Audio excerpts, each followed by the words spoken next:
All right, we will get going. So thank you for those of you that have joined us this evening to listen to Dr. Terry Savage do his wonderful talk this evening, which I know we're all excited for, which is going to be Repairing the Irreparable, Conflict Resolution After Gross Human Rights Violations.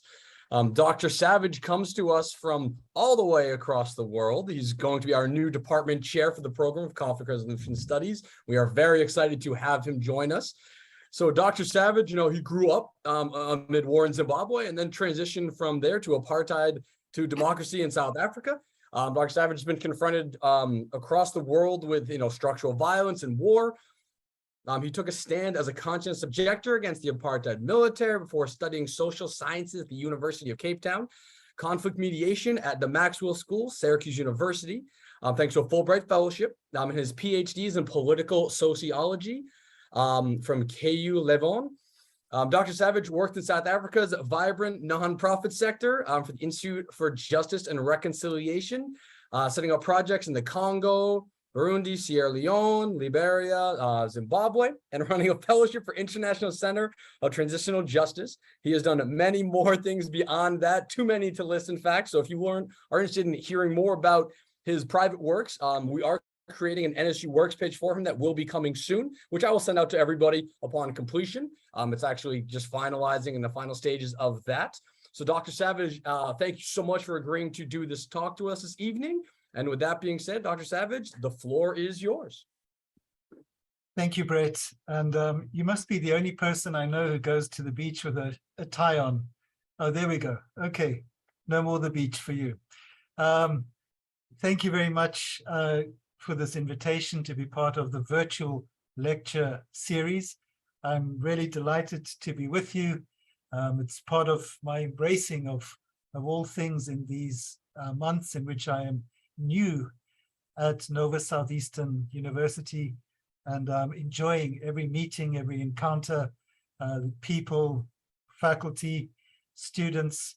I see people from some of my classes here today, and thank you. And Dr. Judith McKay is here. Thank you so much for that presence and support. I'm hoping to make this quite an animated session. And I'd like to talk with you about reparations. Now, when we talk about reparations, typically, what do people leap to?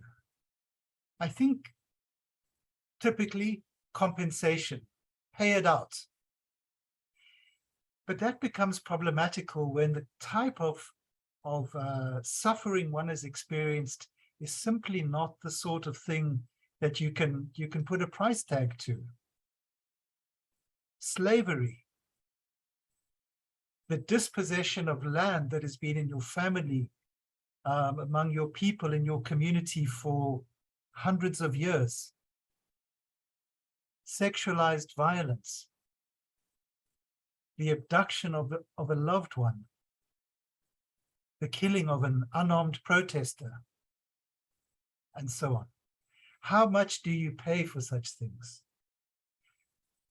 And what I would like to put to you is that a far more nuanced and victimological, in other words, listening to what victims have to say, kind of approach is needed.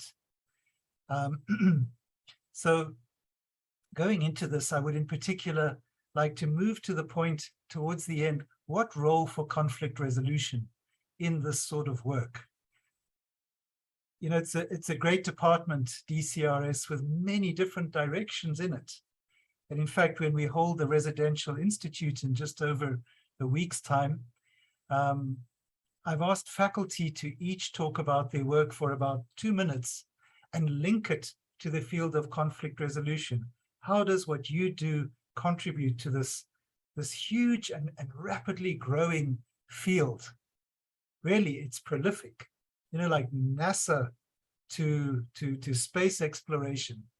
We're living in a time where people are thinking about conflict differently, creatively, humanely. Not only thinking solutions, but who should I be listening to? What is the toolbox? Is there one? And so in this department, we have people working in peace education, training of police, in non-violent forms of service rather than force. We have people working on organizational conflict, people focusing on different parts of Africa where there are forgotten conflicts in many ways, in many places, and so on and so on. Mediation, there is much. But what I've worked mainly with is situations in which there's been a war. And I guess you all know the saying, all is fair in love and war. Well, anybody who's been in love knows that that is simply a lie. There is an important place, whatever's happening in a relationship, for fairness, for decency, for reverence, for never forgetting who is this person in front of me. Same thing when it comes to war. All is not fair in love and war. In war, there are types of acts that simply should not be perpetrated. Just for example, if my country or my community were under attack, I might be willing to go to war, provided I knew that certain loved ones of mine were off limits. Whatever happens to me, I may die a brave death, but I want to know that my wife is safe, that even if I lose in the battle,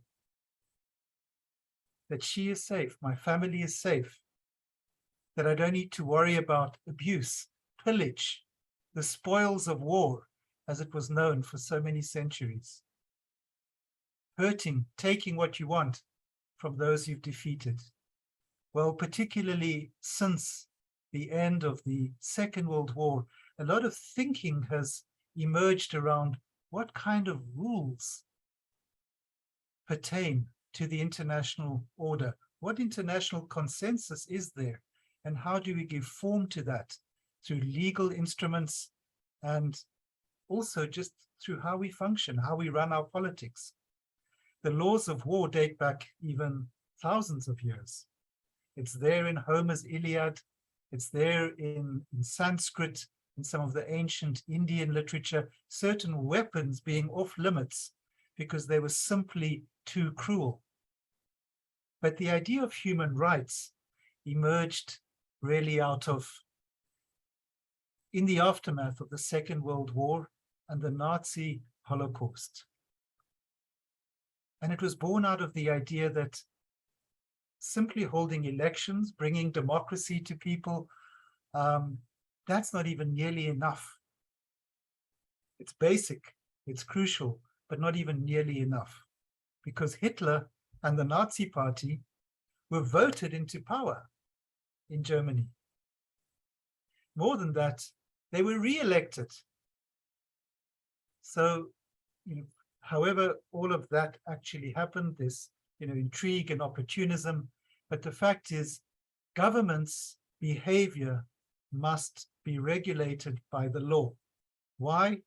Because they are the government, because we pay our taxes to them, because even more importantly, we offer them our trust to make laws that preserve the public good. We even pay taxes and offer our trust to those who will enforce those laws, even with the carrying of weapons, the wearing of uniforms, the taking home of a salary and a pension, and maybe even a housing subsidy. We're all participating in the system. And so what we give to government entitles us to demand that government be accountable, at the very least,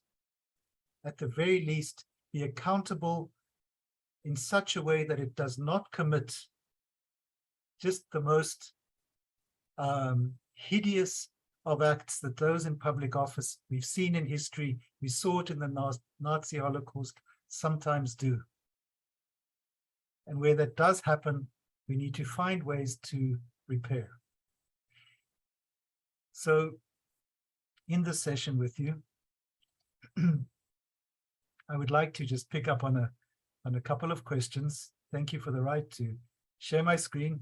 Great, I can do that. Thank you. Oh, sorry.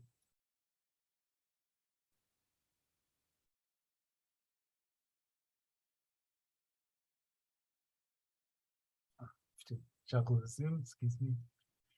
So can we even talk about gross violations of human rights being repaired? So when we're talking about gross violations of human rights, we're not talking about everyday crime. That is a terrible thing, as anybody who has suffered in some way from violence will tell you. It stays with you. It stays with you. The fear, the feeling of that moment of pure vulnerability or of loss or of having something taken from you that was precious by someone who just took it without knowing this was yours and it meant something to you. That's important. But when we're talking about a government, we're talking about trust and taxes, but trust. So when certain acts are committed by those who have public office, who have public trust, there's a multiple level of violation occurring. It also leaves the citizenry and those who are hurt by those public officers in a place of real vulnerability and exposure. So when we talk about gross violations of human rights, we're actually talking in the word gross about those type of violations perpetrated by the state that are so undignifying, so degrading, so they take the light, they suck the light out of our daily life, the feel of preciousness. My life is precious. That's what they try to rob us of. When that occurs, it can lead to massive violence, to reaction, to mobilizing, to a fight back. And so that's what that term gross refers to. I traced it in UN documents, and it refers to the type of violations that can completely overturn a whole society, turn it into war, into escalation and large-scale violence. But let's talk about reparations. I've just come from a session here at the Association of Conflict Resolution National Conference on reparations, focusing very much on the situation in the United States. Fascinating, great to learn about this context in which I am a guest and which continually surprises me. But I'd like to talk about the international consensus that has emerged around what reparations may be. And there are 5 forms that have been identified. And I'd like to run through them and then come back to this with some provocative illustration, if I may. The idea of restitution simply refers to restoring something or someone to their original state.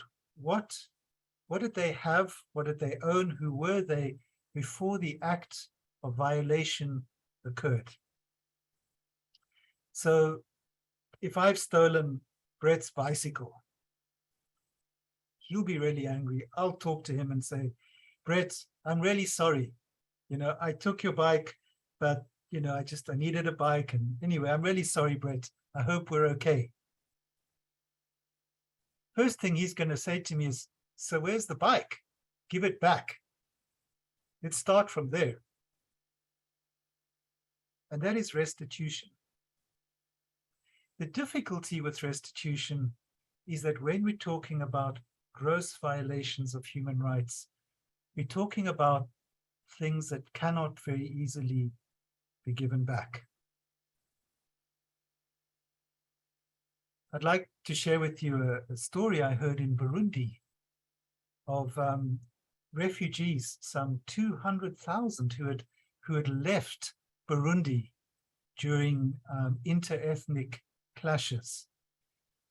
and had then been invited by a government that come into office, come back into the country. It's time now to return. I guess the government was thinking, if we invite them back and we welcome them back, we'll have a lot more votes in the elections. We'll be popular. It's a ready-made constituency for us. All we have to do is do right by them. But among those people, I recall a gentleman who had spent 18 years of his life outside of beautiful Burundi, overlooking Lake Tanganyika, second largest volume of fresh water in the world. And he had had a home that had a view of Lake Tanganyika. And that home was a precious place to him and his family. He came back and he saw another family in the house that he had built with his own hands, and his friends had helped him. He had that memory of that time of building a house together, and they gave out of their friendship. We're building this for you and your wife. We know how crazy you are for her, and you want to make a life with her. Let us build your house with you. And he arrives, and somebody else is living in it. Storms up to the door, ready to fight with whoever is there, and is met with somebody really kind, who it turns out had actually bought the house from somebody else, who had bought it from somebody else.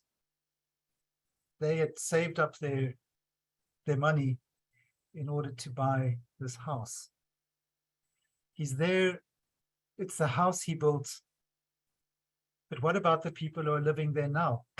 Do we just kick them out into the street? They saved for years to buy exactly a home like this. In his dismay, he turns around and he looks for the tree under which he first kissed his wife, or the woman who would one day be his wife. Looking out over Lake Tanganyika, that was a precious tree. It was a tree where he had hung a swing for his children, for their children. He looks there and he sees the tree is chopped down. But the present resident in the home and owner by law, his kids are playing football there.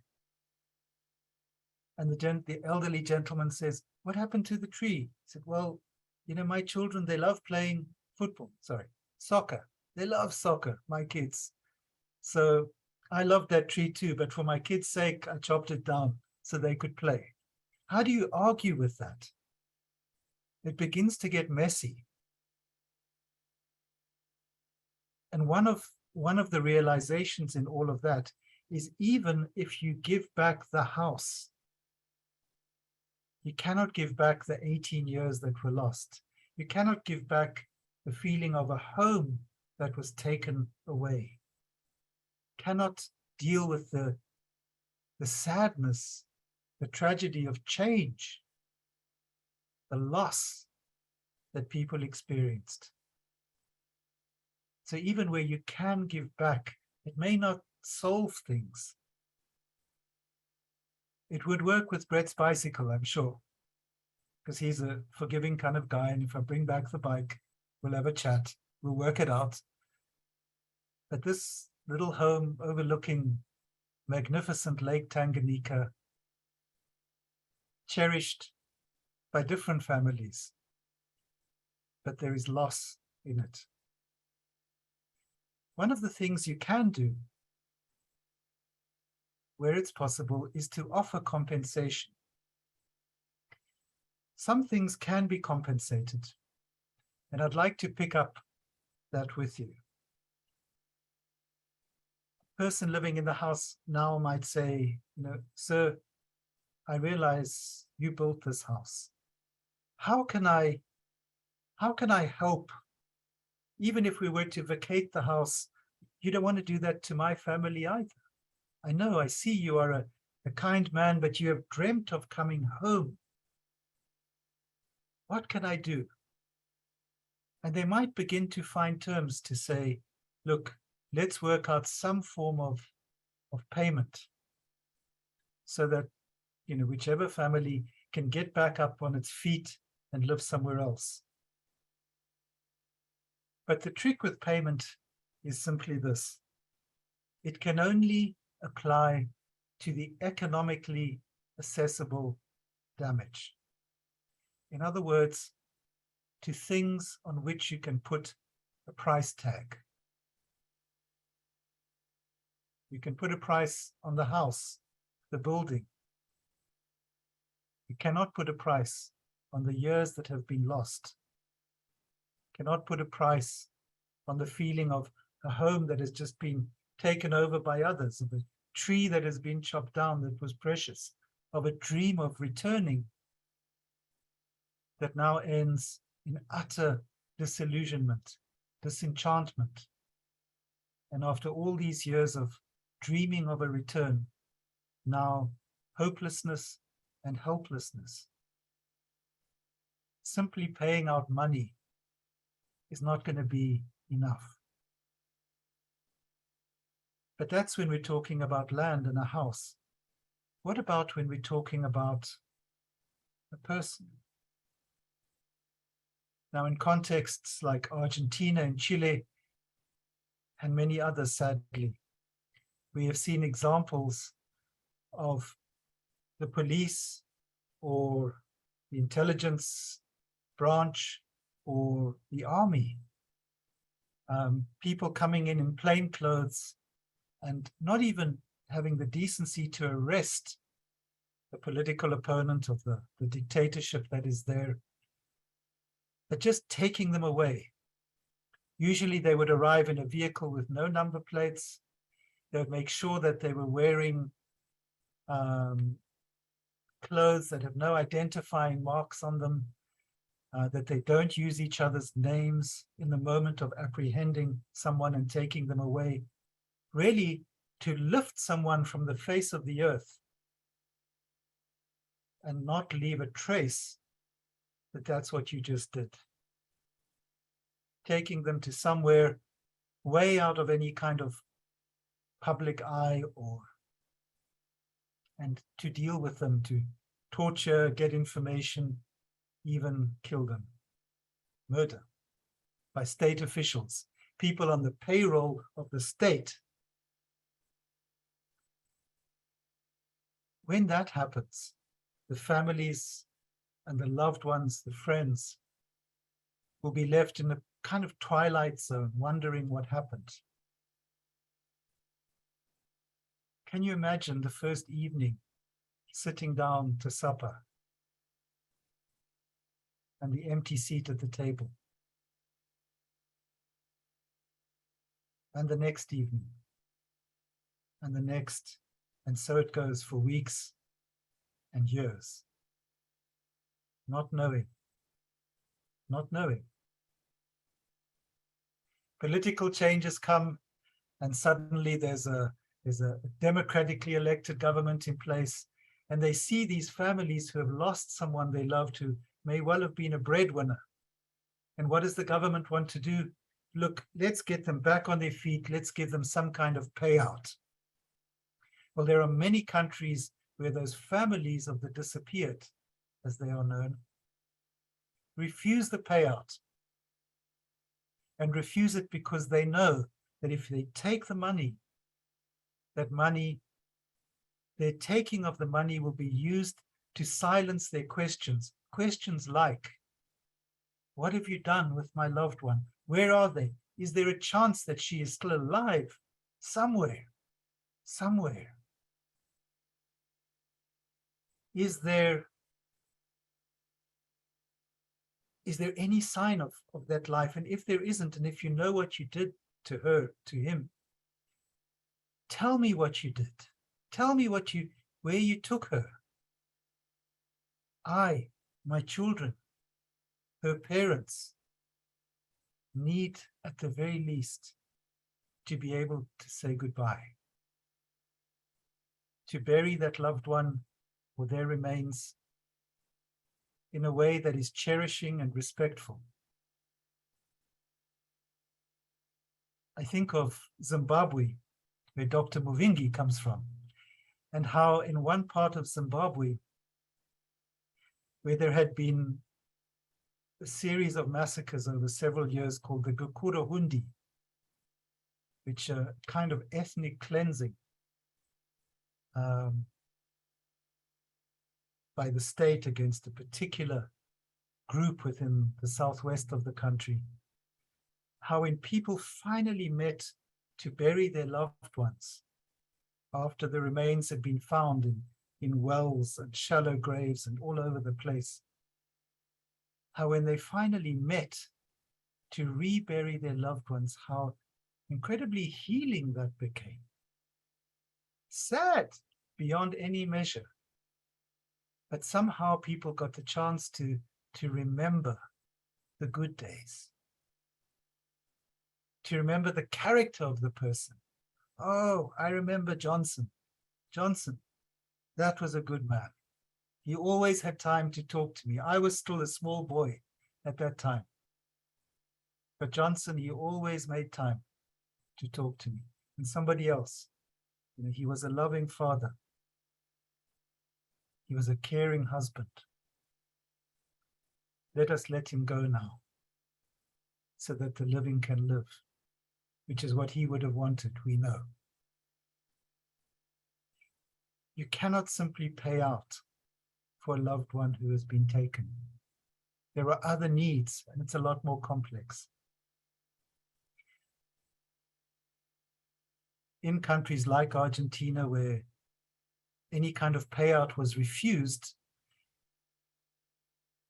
eventually there was an agreement reached to give some kind of stipend. But to quote a young man I met in Nepal, who was almost screaming at a government official, he said, yes, I want support, I want a pension, I want a stipend, but don't you dare call it compensation. Money, he screamed, can never compensate for blood. This was after his brother had been taken from him. Compensation has its limitations. But do people need some form of compensation? Most certainly, or some form of support, financially, materially.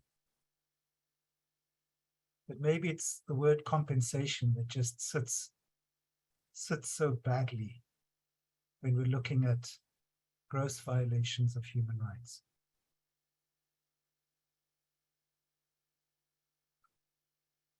I'm looking forward to discussion afterwards. I'm just going to run through a little bit more quickly. Rehabilitation. We know what this is, and there's a lot of great work done on this. The International Committee of the Red Cross and the Red Crescent, they work on this. Many NGOs, increasingly to courts, international tribunals, are establishing units for victim support. It's there too in investigative teams, like the one I met in northern Iraq, in Kurdistan, where they were investigating crimes committed by Islamic State fighters. And they set up a whole unit of therapists and counselors, medical practitioners to help. Extraordinary work. But these measures all involve our helping victims. And I'd like to bring you to another concept which actually creates space for victims' voices, for victims' agency, for victims to actually say what they need. And it's such a beautiful thing working in conflict resolution. You continually meet people who have these huge hearts of care for the people they work with in whatever community. And the insights that they hold very often are extraordinary, precisely because of that openness, of open-heartedness, that care. Somehow that ends up teaching you things. And one of the things that I often hear from people working with those who have suffered terrible hurt is that the first step is not to give people what they need, to give them what we think they need, what they obviously need, but actually to let them begin to say, today, this is what I need. Just this. And today, it might just be having someone hear what it is they have to say. This is where we begin to connect with conflict resolution. But we'll get there towards the end, and human factors. But victim satisfaction, the word satisfaction, even that describes an emotional state. Rehabilitation, it's an activity. Compensation, it's an action. Restitution, it's also an action that can be taken on behalf of victims. But satisfaction is something that you have to declare for yourself. Yes, with this, I can now rest. I can let this go. There's one really beautiful elderly woman with so many lines in her face that I met in a rural part of Nepal, said, when I told that story about Zimbabwe and the reburial of people and telling of stories of who they were and letting them go in peace, as we would say in that part of the world, Salaga Gukshle, go in peace now, rest in peace. And this elderly lady heard me talk about that, and she said, that's what I need. Before I die, before you lot, she turned to the room, before you lot bury me, I need to bury my husband. Like they did in that, what is that place, Terry? Zimbabwe. Such a beautiful moment. Just there she was in Nepal, sharing such a basic human longing to say goodbye to her loved one before she could say goodbye to this life. That's all that was left for her. It's all she wanted to do. So satisfaction is important. And there's a whole list of these. When I talk about these 5 forms, I don't want to sound too much like a lawyer, but they come out of a document, a General Assembly resolution in the United Nations, basic principles and guidelines on reparations. And this is the 4th type. And there's a beautiful list: ceasing of continuing violations. Just stop. Don't talk about repairing while it's still going on. First thing to do is stop. And we'll run through maybe in some of the discussion examples of these, but we give you an example of a public apology that doesn't work. And I'll stop sharing because I actually want to see a bit who's in the room a little bit if I can and see the time. Got 3 or 4 minutes left.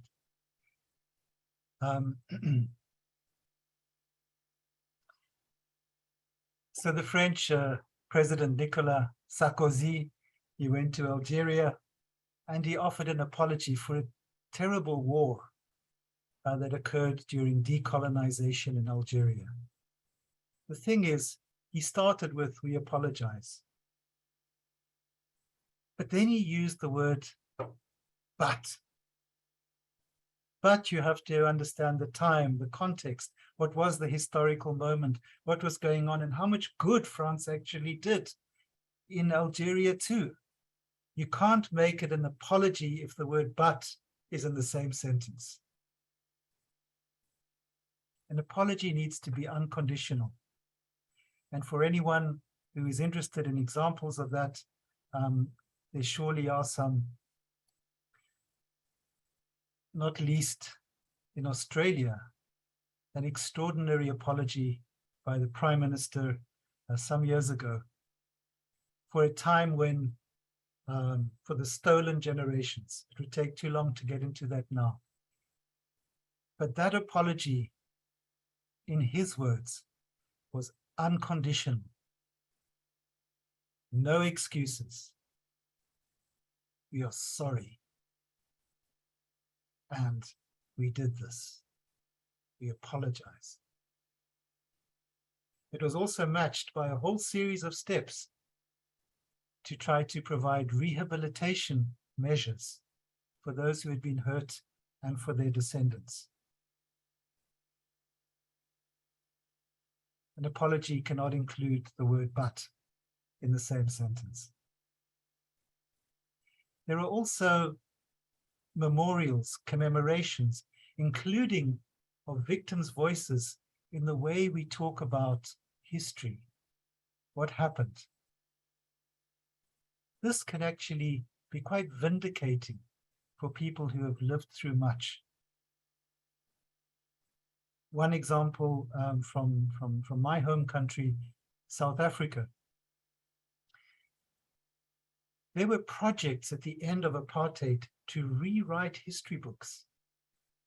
I'm sure there's been work like this in the United States on slavery and on finding the voices, the music, the ways in which people expressed themselves, people who were held in slavery. Voices of people who lived on this mass of land before Europeans came. How to bring those voices into how you understand the history. And in South Africa, after all the propaganda of the apartheid regime, it was very important that the stories that children were growing up with included those versions and voices that had been articulated by the victims of that regime. Of course, not without the consent of those who shared their stories, not without walking and working with them to articulate what they had to say about what had been actually done to their lives. Surely they have a right to frame the narrative. Talk more about memorials, hopefully, in the discussion. Hopefully that'll come up. I'd like to give an example of how it works and how it doesn't, but I expect, given the debate over memorials worldwide, that will come up.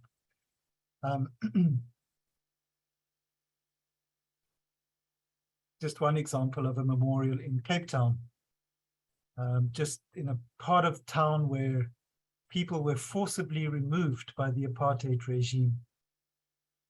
As people were being pushed into police vehicles and so on, they took anything they could with them: street signs, family albums, little things that had been part of their daily life. And when history turned, those little things people had taken as mementos, a museum was established to hold them. Even people had recordings of what the street life sounded like, what kind of music was playing, what kind of accent people had in that area. And you walk into this museum, you hear it, you see it. It brings back the history in a very powerful way. And finally, guarantees of non-repetition. This term really pertains to the longer term reparations that need to be made in order to ensure that this doesn't all come around again. This is something that certainly in Germany, which we talked about at the beginning, in Germany, there's a huge emphasis on this, is how to ensure that this never happens again. Not Germany, not us. That's the feeling among many. This is all in the UN's basic principles and guidelines on reparations. So what role for conflict resolution? To conclude, all of those forms of reparations have become huge industries.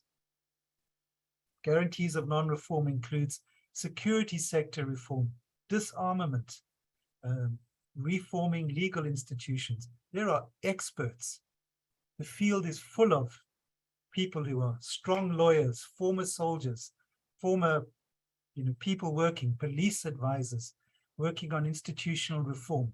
There are specialists in memorials. There are people working on justice. There are others who are good at sourcing funding for compensation. There are people working in rehabilitation. So what about conflict resolution? I believe that we are right at the core of that work. Why? Because we know full well in conflict resolution that you cannot impose a solution on anyone. You have to engage in processes of reflective listening, of dialogue structured processes of restoration, of letting people come to terms with each other, with the residual effects of conflict that they're living with now, in the present.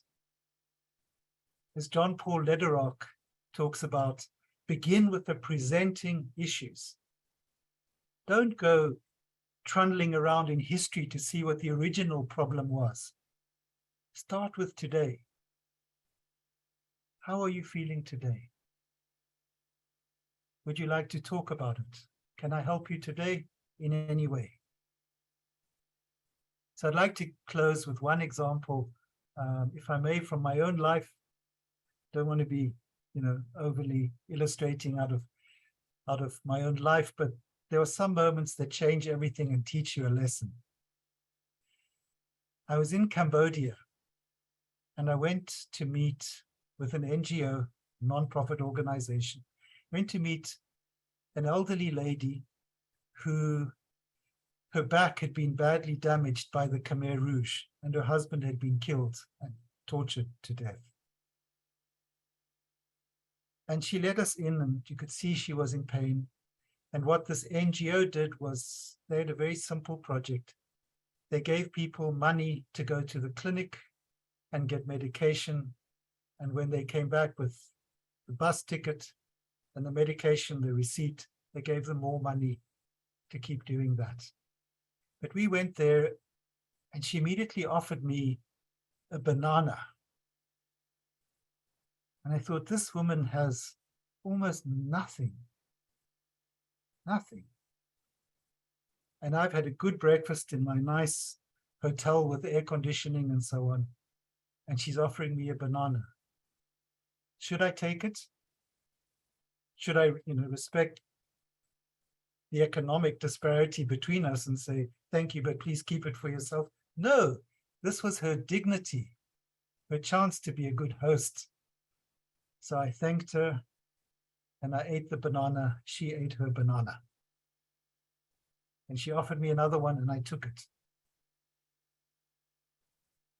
And she told me her story and what had happened, and just listened empathetically, knowing how absolutely useless I was to fixing any of it. But as our time drew to an end and we started to walk away and walk to the gate to leave, she seemed to be walking a bit more sprightly, a bit more straight up. And I said to her, ma'am, you've shown such great hospitality to me. A stranger, you've treated me like a close friend, and I have brought you nothing. And I'm so sorry. I wish to apologize. And she looked at me and she said, Terry, nobody has listened to me like this for 20 years. And she seemed to straighten out and she began to laugh. That laughter will echo through all my days. She taught me a lesson. Listening, learning to listen in ways that give people agency back on their own story, on their own needs, on their own lives.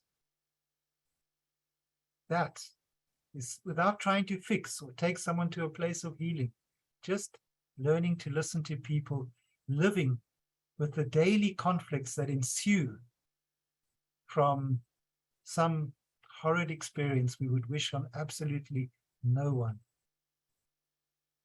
That is where I believe our field has a particular and a particularly humane contribution to make. Thank you for your time and listening, and I'd really like to hear from everyone else now. Thank you so much.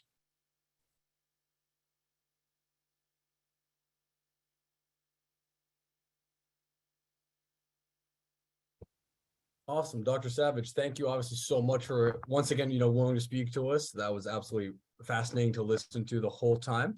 And while I know you are a very busy man, I do want to take, a little bit of time and have any questions that any of the participants might have. Obviously, there are a lot of you who probably will not get to as all of them, but any we do not get to this evening, I'll make sure to, write down and then I will forward them on to Dr. Savage and he will try and, answer them as best we can at a later date. But I want to make sure we're not taking up too much of Dr. Savage's time this evening. So those of you that do have questions. So just, if there are questions or comments, comparable experiences, I'd really love to hear them. Thank you. Yes. Awesome. So if anyone does have questions, feel free to enter them in the the Q&A section of the chat itself, and I will I'll read them off to Dr. Savage, and we can get a couple of these questions taken care of.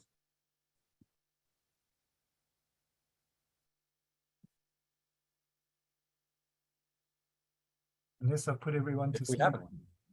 I don't think people put people to sleep, Dr. Savage. I think the opposite. I think they're digesting what you just went over.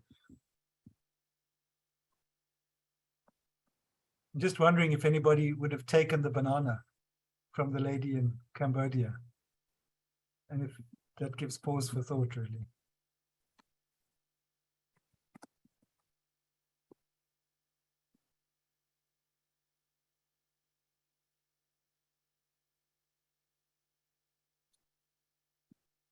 Well, I don't know how I would handle that, Dr. Savage. It was interesting when you talked about that. I think that's a unique way to handle a situation. I don't think a lot of people would have maybe taken the banana. So that is interesting.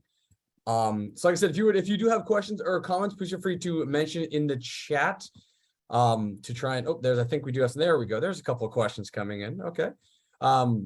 We have one from Dr. McKay. She goes, I agree that money cannot compensate for blood, yet too often people address these issues with monetary responses. For those who don't know, Dr. McKay is one of our faculty members as well who's listening in. We do have a question for you, Dr. Savage, from Cassandra Stevens. What work can you do with peace and conflict degree, and where would you do such work? Well, thank you. Thanks, Cassandra. Great to have you with us. And I appreciated your email earlier, a couple of good few weeks ago. Good to have you with us. I think each person needs to find the type of conflict that most moves them, where they feel they connect best. In my case, growing up in Southern Africa with a war going on in the country of my childhood, and then seeing political transition in South Africa, Mandela freed elections, I kind of got exposed to, I guess, to the whole range of options of dealing with conflict with history, politically. And so out of my story came the question, how do you transform a whole society that's coming out of the ravages of war and things that should never have happened? And I thought, well, if I can work with that question all my life, I think, and get somewhere, that's the kind of life that will please me. I'll never get bored, and because it answers something really deep, and I'm learning to answer it every day. Reparations, interest-based negotiation, reflective listening. So what type of careers? I think in a way it's a bit like clothes. It needs to fit you. We have in our department, for example, Dr. Cheryl Duckworth, who works a lot on peace education and working through schools to teach kids how to handle conflict situations rather than allowing them to escalate. So what to do with a bully, for example? How just, or when somebody is distressed, how to talk them down, you know? How do you do that? The worst thing you can do is say, it's fine, everything's fine. Because the fact that they're distressed tells you it's not fine. And they're going to just be pushing to get space and get hurt. It's not fine. It's going to escalate. So we learn ways of actually working with people in that kind of setting. And Dr. Duckworth does great work there. There's work in organizations, in human resources. I had a great paper last semester from someone writing about microaggressions in the workplace from a human resources perspective. And another talking about intimate partner violence perpetrated by women against men. Surprising, right? Not so surprising anymore. Another writing about veterans coming back traumatized, and sometimes not only by what they've lived through on the battlefield, but by what they've done to each other, particularly women soldiers, what they've experienced. So there are so many fields you can work with. We need conflict resolution in media, you know, people to think through, how do we look at conflict? So there's so many fields. And I think what draws me to it is that it's a very satisfying field in that you get to do something really meaningful that can connect with your story, with what you uniquely want to do in the world, in life. And some get very rich from it. But, you know, in the end, if you're blessed with many days and you get to sit on a nice beach in, I don't know, South Florida, Jamaica, you know, it's not going to be all about the money. It's going to be about that lady who gave me a banana. She'll be sitting next to me on the beach on some level, in some spiritual way. She'll be kind of there with me more than exactly what I have in the bank account. So there are ways of turning it into a very decent living. There are ways of turning it into a lot of money. But it's really, it holds a lot of variety, and it's like clothes, you know, it just needs to fit you. I've worked in the UN and in human rights issues, and I found that conflict resolution was the best training possible for the kind of settings in which I was working. We do have some other questions as well, Dr. Savage, not to try and cut you off too soon. I know you can get going sometimes, so I gotta keep you track a little. Yeah, you know me. We do have a question. She would one of our attendees would like to know how fragile. I would like to know how fragile peace is during these type of processes. You know, what is the possibility of a country that has just emerged from a conflict going back into another conflict? So how fragile can peace be during this process? I think that's an agonizing question, poignant, that really goes to the heart of our field. There's a kind of, it's not a joke, it's just a comment people make to pause for thought in the field, people working with conflict. What does war give? Misery, poverty. It also gives more war. And that's one of the places where there really is a need for people with the conflict resolution toolbox, is to work when there is an interval of peace. Just, a window opens and you get the chance to talk. The guns stop. Suddenly it's like somebody switches all the noise, suddenly it's quiet, and you hear parents sending their children out to play again outside, go play football, and you hear somebody turning on the tap and somebody putting on the stove and starting to cook, and you hear life returning. Those moments are fragile. and they are brief, particularly where there's been a history of violence and particularly gruesome violence. What it very easily leads into sooner or later is some kind of comeback, well, they hurt me, and for my dignity, I'm going after them. How many Hollywood movies are based on precisely that theme? Revenge, justice in that sense of the word, private, personal justice. Well, that may not actually help hold the society together. It might be the trigger that actually leads to everything happening all over again. So fragile, absolutely. Precious, yes.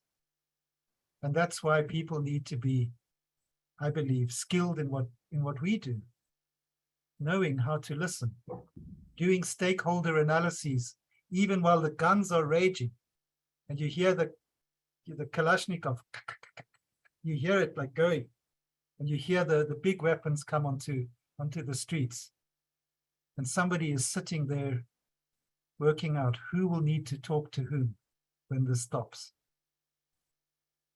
Absolutely crucial to prepare for that moment. In Syria, for example, there's an organization called The Day After. So if you think that story of somebody sitting there working it out is a fiction, it's not. There are brave people doing it now. Awesome. Thank you, Dr. Savage. We do have time for just a couple more questions. I know there are a ton of questions being asked, guys. So once again, thank you so much. We just don't have all that much time, unfortunately, evening, like I said, for Dr. Savage. I'll answer probably the next couple. And then, like I said, guys, I will write down all these questions to make sure that Dr. Savage has time to, reach back out and answer these at his or his convenience. One of the questions we do have is, why do you think in Congress reparations is such an ugly conversation? I'd like to give my knee-jerk response, my completely untutored, unfiltered response. For what it's worth, and it's a limited response. I think because reparations is confused with compensation. The assumption is if we acknowledge responsibility for this, we're going to end up paying for centuries, without the realization that some types of violation of people's dignity, as in slavery, for example, or dispossession of land, like vast tracts of land where people lived, that things like that, you can't only pay. You have to find other ways to give satisfaction. And that's not yet in the discussion. But I wouldn't want to speak to Congress. I'm not from here. I'm a guest in your country. But I think one of the limitations of the debate everywhere is this confusion that this means we're going to have to pay. It's not a good use of our money.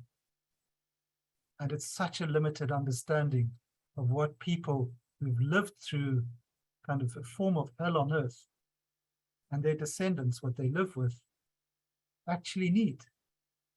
So getting that debate reframed, well, there's more work for us in conflict resolution. Thank you, Dr. Thank you. Savage. Next question is kind of a statement. It goes into a question. So, more often than not, the problem which leads us to the issue of rehabilitation is political in nature. If that is sorted out, the issue of rehabilitation will not arise. What are your views on that, Dr. Savage? Thank you for that great comment. I think it's the other way around. I think where there is a political, let me illustrate, if I may, from South Africa. Mandela was president. Wonderful. At last, 27 years in prison. Free Mandela. People were singing it in London at Wembley Stadium, the famous football stadium, soccer stadium in London. Free Mandela concert. It was a refrain, 2 words, that went throughout the world in the late 1980s and into early 1990. Mandela was free. Negotiations took place, political negotiations. The shift occurred to democracy. His party came into office. But I can assure you of this, that any attempt to say it's over was completely foolhardy. The scars remained. And in fact, I believe one of the failures of the administrations after the Mandela government is precisely a failure to connect with rehabilitation. The political system is there. South Africa has one of the most progressive constitutions in the world. It's not just freedom from interference and so on.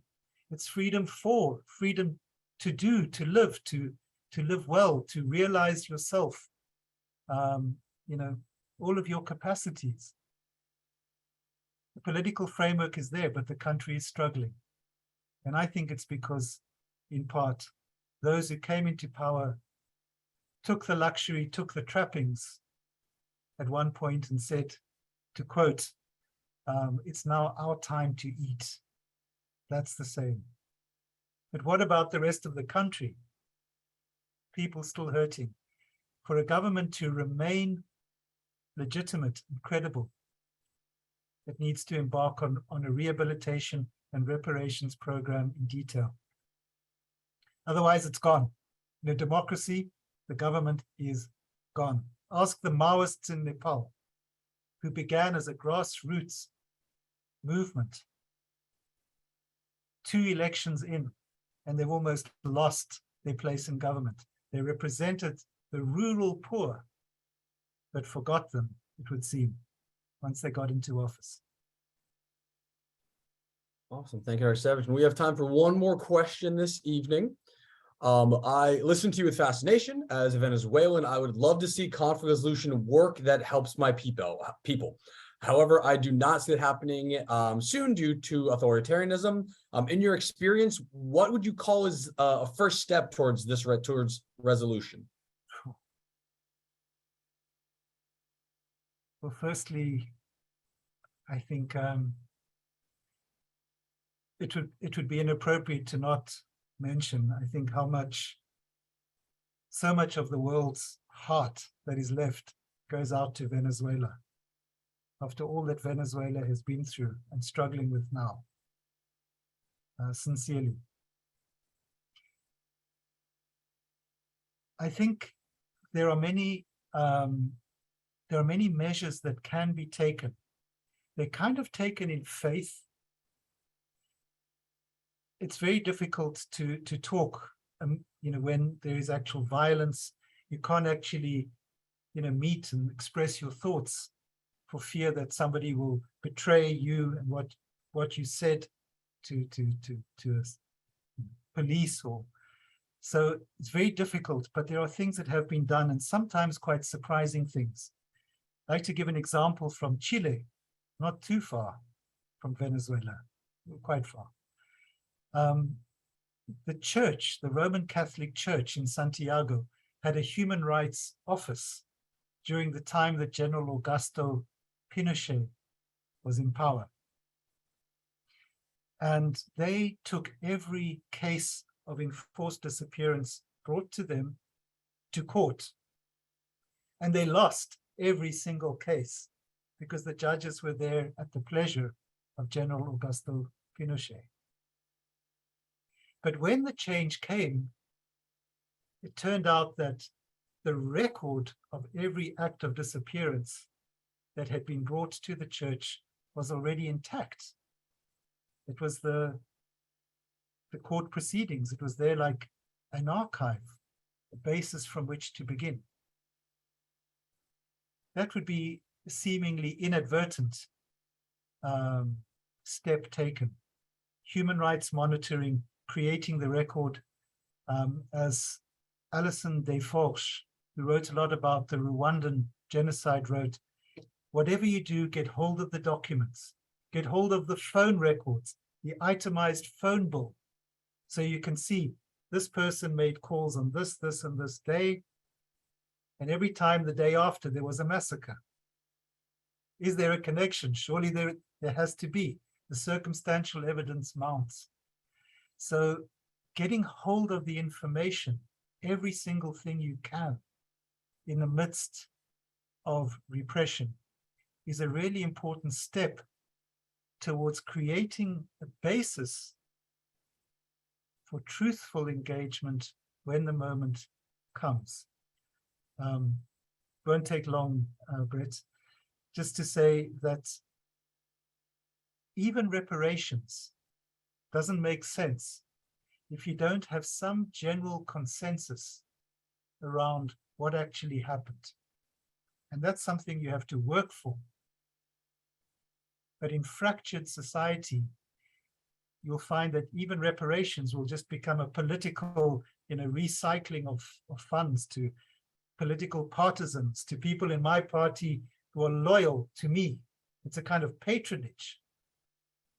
Unless you create consensus around a shared record, this happened and it was wrong. No matter whose side you were on, that was not okay. Doing that to them, that can never be all right. But for that, you actually have to preserve some kind of record. And one of the most powerful records of that, and again, conflict resolution teaches us this, is to create space for victims' accounts of what it is that they have lived through.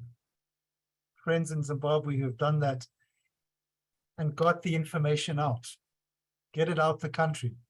Don't leave it in a room that can then be ransacked and blown up and so on.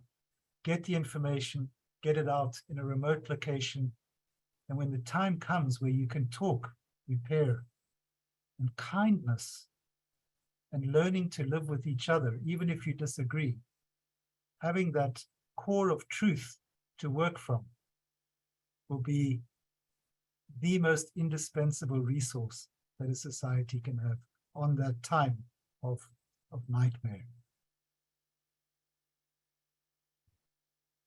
Awesome. Well, Dr. Savage, once again, thank you so much for coming here. It's always a pleasure to hear you speak, and I look forward to hearing you much more in the future, of course.